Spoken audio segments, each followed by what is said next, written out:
Redshirt, Spartan just asked me to help him with some decisions on how to make a Airsoft Covenant Plasma Pistol. And for this job we've selected the laser tag plasma pistol by Jasco.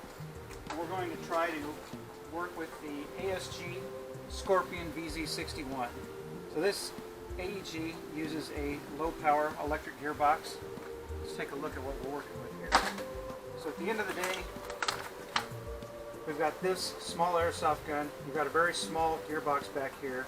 We've got a standard type of wind-up magazine up to the front, fold-up stock, battery in the grip. If we look at the Covenant Plasma Pistol, we see we have kind of a pretty good start with lining up major components, but of course they won't exactly fit. So we're going to make some decisions about what to keep off the Scorpion and what to keep out of the plasma pistol to get the best results for functionality and a good representation of what the plasma pistol does in the Halo games. But clearly we've got some challenges ahead of us because this thing's already packed full of electronics. It had vibration, sound, lights. We'll keep what we can, but for the most part we're going to lose a lot of the original pieces out of this laser tag plasma pistol, trying to keep the major components of the Scorpion inside. One of the things we're likely to do, you'll see the battery probably remain in the grip. We're going to use the Scorpion's trigger system because it's fully integrated with that gearbox to handle the full and semi selection. But what we are going to do is, rather than try to make this magazine work, we're going to make a box mag or a wind-up mag and be able to handle a lot of these inside this section here. So we'll hollow this out and use it as a almost like a box mag. And of course the barrel and hop-up will go forward here, and we'll try to work in access to those so the hop-up is adjustable as well. We've got a couple of functions in here that are interesting to note, some of which we're going to retain. So down here is the battery pack, 4 AA batteries for 6 volts. We'll have to see if this whole system can work on a 7.4 like a LiPo, but we'll keep this battery pack if we can because it's part of the blowback function, which we'll see when we try it out here. Up here you've got a rumble motor. You've got a regular DC motor and an off-center flywheel that provides a vibration when you do the charge effect holding the trigger back. So just like a regular plasma pistol, you've got hold the trigger quick, get one burst, hold the trigger, and you get a charging sensation. If you do too much with it, this pops loose and a flap comes up, enter an overheating mode, and lights start blinking. So let's take a look at what we can get operating today on that little shell. Makes a startup noise, got all the lights working. We'll do a single shot. You see the battery moves back here, battery pack moves and provides the blowback function. If you hold it down,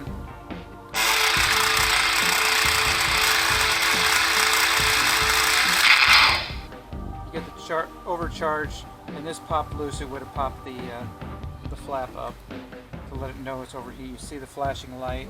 Got to reset it with a button up here, but then it's ready to shoot again. So those are the basic functions of the plasma pistol. I think what we're going to attempt to do with this is maybe locate this a little further down into the handle if we can, and retain it so that we can keep the sound effects. We're going to have to lose this rumble motor, but we'll probably take an Xbox controller rumble motor and just stick it down into the base here, so you still retain that function. We'll get the blowback function, we're going to keep that. Whatever battery we end up using for this system, we'll just mount it in here and have it rock back and forth. And we'll keep all these lights for the emitter system. They flash brighter, so we'll keep those to some degree with the final iteration. Alright, basic disassembly of the VZ61 Scorpion. Well, we already know there's no way we're going to keep this grip, or this stock.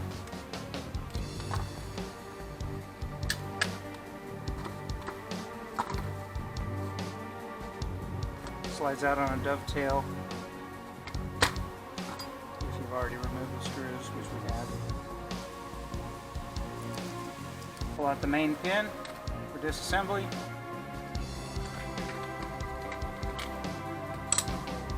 I'm going to attempt not to lose parts. We're going to start collecting them in a magnetic bowl. Slide the major component forward and tip it. We're going to collect the fire selector here. And we're going to retain that, so we're likely to use it in some form or fashion in the finished product. With that aside, you can pull this off, work loose the upper receiver. The only thing we're likely to keep out of this, the barrel and the hop-up unit, as well as the tensioning spring. So most of this component, including the charging handle, won't be retained for our project.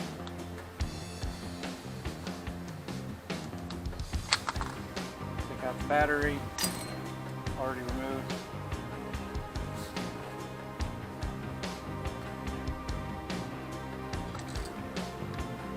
Going to take out the gearbox now. This whole section of plastic is a retainer. There's a single screw here. I'm going to take that out. After doing this the hard way several times, we discovered that the retainer simply slips out the side. Bada bing.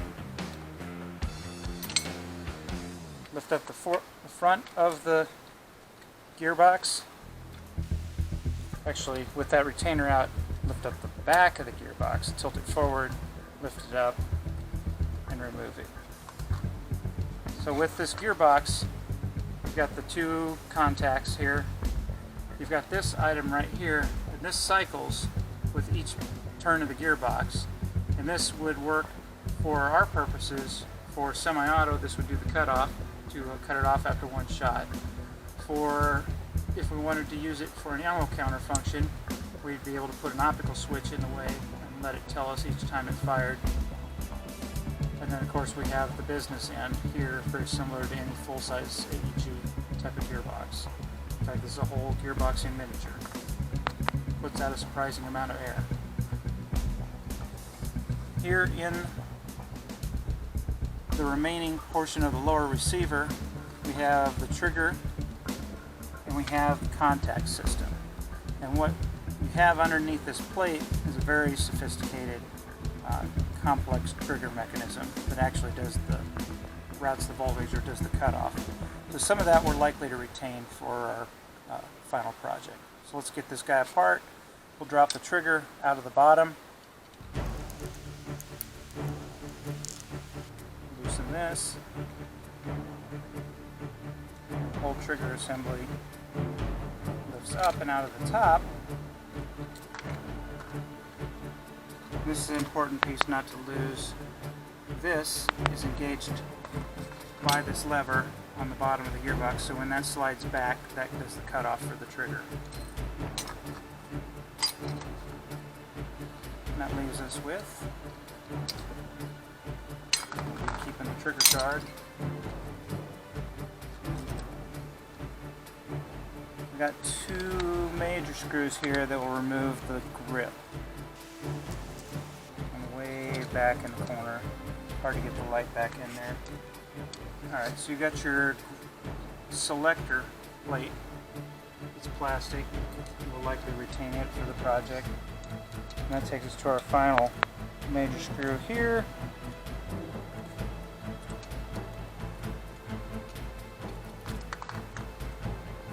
And that allows us to remove the pistol grip, of which we're only likely to retain this portion of it and above, or we'll have to design a whole new trigger system, which kind of exceeds the scope of this project. So what are we left with that's likely to make it to the final project? Well, we've got the barrel, compression spring, pop-up, and chamber, the low-power electric gearbox, these three major components of the fire selector, the trigger assembly, and of course the grip that has all of the contacts and has a major function in cutoff for semi-auto and fire selection. So how does that all relate to this Jasco laser tag pistol? Let's take a look at what's in here.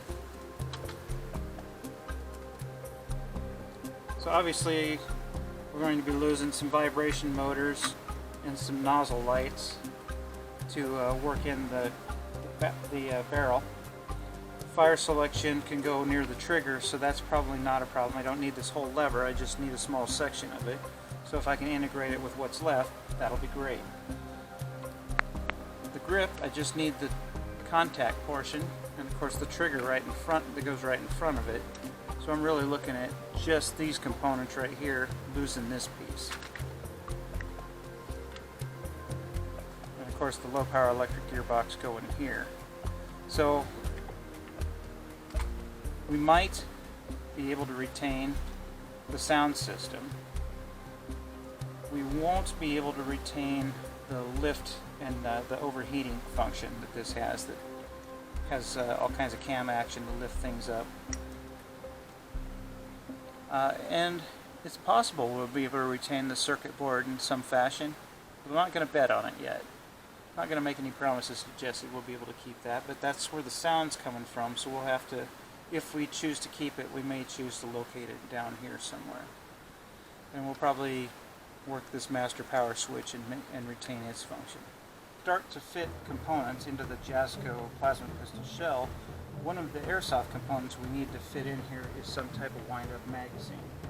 Now the magazine that comes with the Scorpion looks to be about the right size to go in there, but we've got some issues with it. We need to retain the ability to wind it. And due to the placement of the battery compartment and the blowback mechanism that uses the weight of the batteries to give a sensation of blowback, we aren't going to be able to reach this wind-up gear from outside the gun. So let's take a look at what we've got available to us. If we open up the magazine,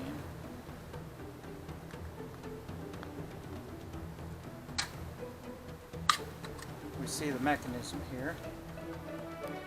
The wind-up, the gears, the counterweight, the clockwork mechanism. Not really a high-capacity magazine. Hold maybe 60 rounds tops.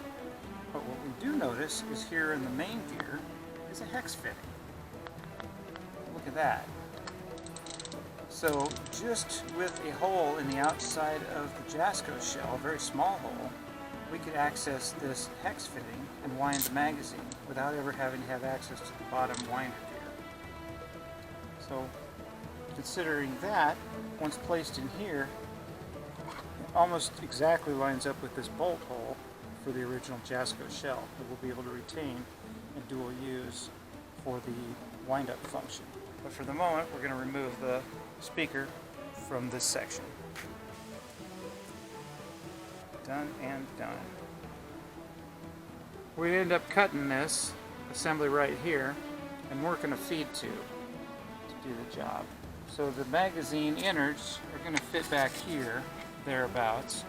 We're going to lose this whole top section, and we're going to run a feed tube from the end of it over to the nozzle here. We're going to end up gluing some plastic onto the sides to create a chamber for the BBs to go into, so we'll actually gain some capacity for BBs. And we'll have it filled from the top here when we're finally done. So we'll have a feed tube that goes up from the neck into the chamber. We'll have a fill tube that runs down alongside that drops into the hopper unit here. Alright, it's time to make the cut in the magazine mechanism. I drew the yellow line where I wanted to cut it. We're going to actually cut it about 1/4 inch lower than that. So what you have in here, you have so feed happens down here and it goes up a channel inside the magazine mechanism and eventually up to the top. Well, we're going to lose this function here, but we're going to tie into this channel by cutting it off here. We're going to add a feed tube like you'd find on a 249 or on the Spartan laser that we use.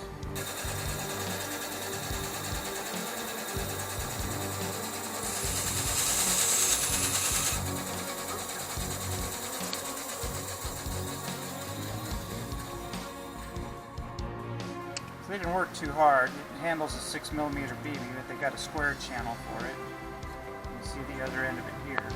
We've got nothing that we need here. We'll round this out, we'll drill this out to fit our feed tube, and we'll slide the feed tube in and set it with epoxy. And it'll seamlessly pick up the BBs from the wind-up mechanism and feed them all the way up into the BB chamber. We have, in the meantime, replaced the emitter for the laser tag unit with a red LED, just so we can see the firing sequence. And our current plan is to use this to operate a MOSFET to power our low power electric gearbox. So this is a 3-volt signal, not enough to run this gearbox. So we're going to use a MOSFET and channel the power to it and see if this pulse is long enough to take a single shot. So I'll end up building the MOSFET unit in the coming weeks, and we'll give it a try. In the meantime, we'll set that aside. We'll take some of the other components out of the way. We got this little DC motor that runs the charger unit. We know that we're going to retain that, but we're going to run it to a Xbox controller rumble motor that we'll probably hide right about here. Let's desolder that bad boy right now. It's a DC motor, doesn't matter which way it turns, it'll produce the rumble. We'll set this guy aside. In the same vein, we know that we're losing the ability to make this flap go. So we'll remove the flap, and we'll start to remove the flap mechanism. So here's the lock for the flap. Take it out next. The flap mechanism is something we're most likely to lose and not come up with an alternative way to preserve it.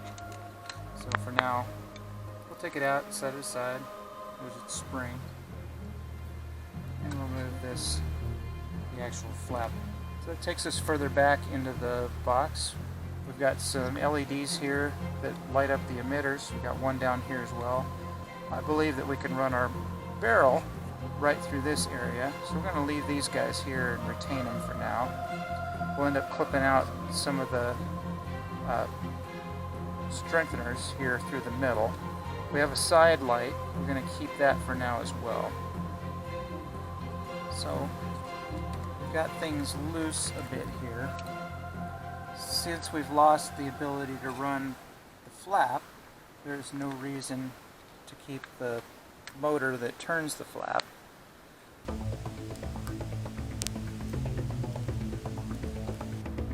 And big surprise, it's another DC motor.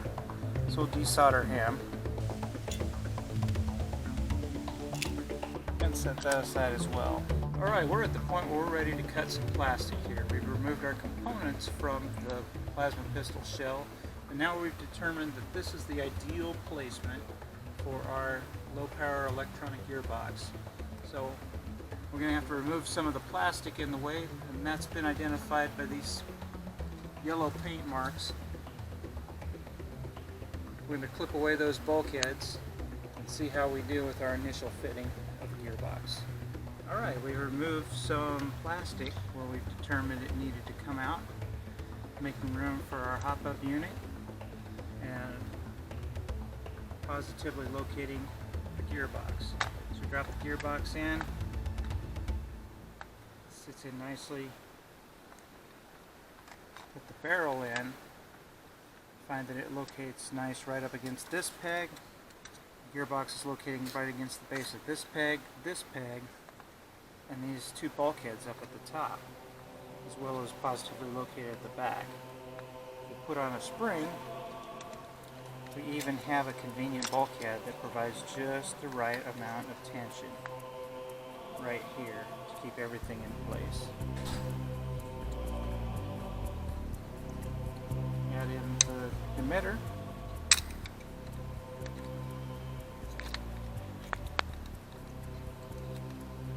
Position the spring here.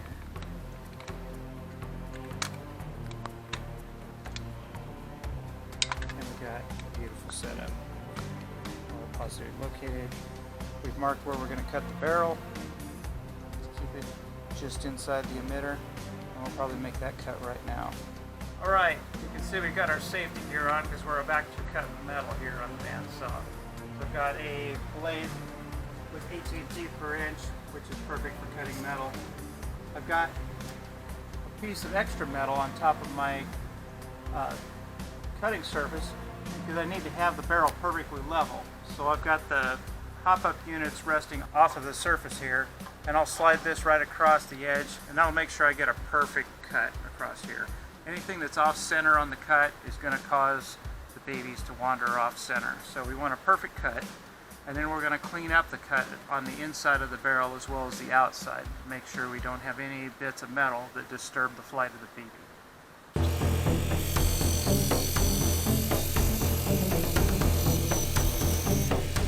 Alright, what we've got here is a deburring tool. We're going to start with that to clean up the inside of the barrel a little bit. So we don't want any bits of the brass that are going to catch the baby. So we want a kind of a beveled surface when it's all said and done. Clean up the outside. Just go around. Only go in one direction with the file.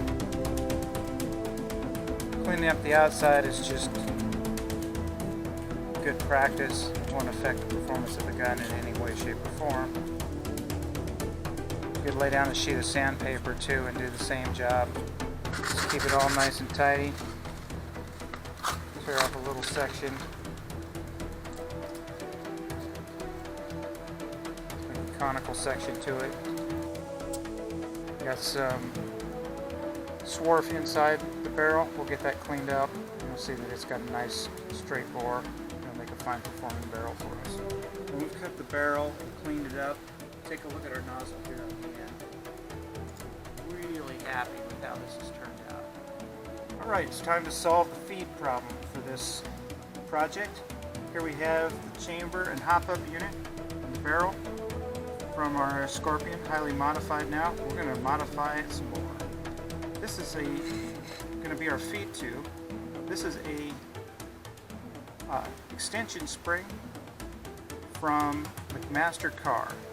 We'll post up the part number on your screen above. You can buy it in any length you need. This is left over from my Spartan laser project, and we're going to put it to use on the plasma pistol project.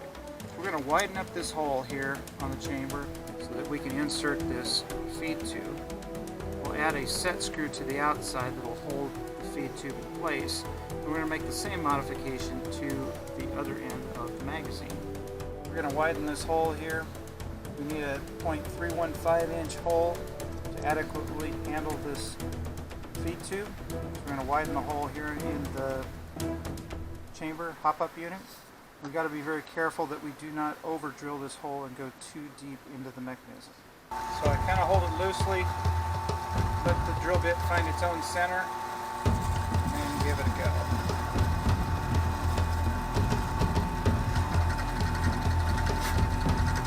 So I've only gone in maybe 1/10 of an inch, not nearly as deep as we want to go, but it's exactly centered, so I know that it's going to make a good hole now. Again, let it find its own center, make sure that everything's perpendicular. Check frequently. So we've only gone in about this depth here, so we need a little bit more. I want to take it into about here. Checking our work. That's great. Give it a twist. It feeds in. It wants to stay. Pull it out just to see how we're doing. So we got it to a depth about that much. That's about perfect. Now we're going to widen the channel in the BB feed mechanism for the magazine.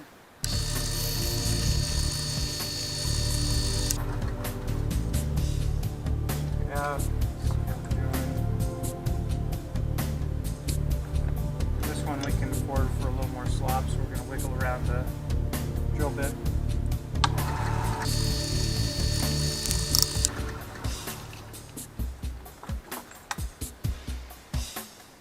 Say we're happy with that. It's done a nice job.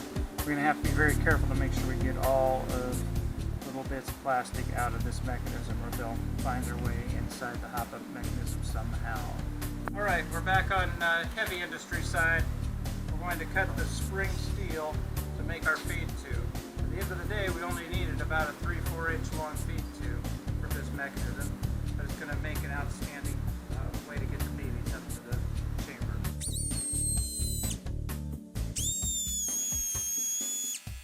Alright, well, we've hit about the end of our weekend work session on the Airsoft Covenant Plasma Pistol. We've got all our major components in place. We've got our shortened barrel. We've got our tensioning spring that's going to work. We've got hop-up. We'll cut a path here to access the hop-up. We have our magazine that's cut down to just the bare mechanism. What we don't have right now is something to contain the BBs, as well as an actual chamber or hopper for the BBs to go in. So what I'll end up doing over the coming weeks is add some styrene plastic to create a channel. We'll probably put a fill hole right here in the front of the grip for it. It will hold about 60 BBs or so. It'll do the job. We've got our low-power gearbox all fit in place. We've retained the original circuit board, the original trigger system. We've retained the blowback feature. So we turn it on here and look at what we got. We got all these illuminating LEDs here working. And we got the trigger mechanism and the firing mechanism. It all is working. So we just need to take the firing pulse that comes in here and use it to operate a MOSFET, and we can power up the gearbox. So a lot of good progress. We're definitely getting there.